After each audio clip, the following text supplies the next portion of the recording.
लाल घाघरा गाना तो आपने सुना ही होगा। जी हाँ, पवन सिंह जी के इसी गाने पे दो सुपरस्टार ने ऐसा बवाल परफॉर्मेंस किया है। मैं आपको वीडियो भी दिखाने वाली। उससे पहले यही कहूंगी कि मेरे चैनल को सब्सक्राइब कर दे और वीडियो को लाइक जरूर कर दे। सबसे पहले तो आप आम्रपाली जी का ये वीडियो देखें। आम्रपाली जी ने तो पूरी तरह से आग लगा दिया। वैसे भी पवन सिंह की बहुत अच्छी दोस्त है आम्रपाली दुबे जी।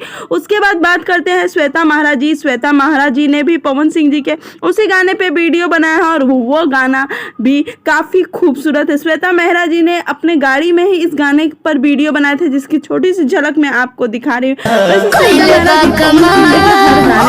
बनाती है पवन सिंह गाने पे वीडियो बनाती है, तो श्वेता मेहरा जी के साथ विवाद करके कोई फायदा नहीं है, क्योंकि इन्होंने एक इंटरव्यू में क्लियर कर दिया है कि मुझे काम करना है और मैं जिसके साथ जाऊंगी उसके साथ काम करूंगी। वीडियो कैसा लगा और इन दोनों का वीडियो आपको कैसा लगा हमें कमेंट में जरूर बताएं और चैनल को सब्सक्राइब जरूर करें।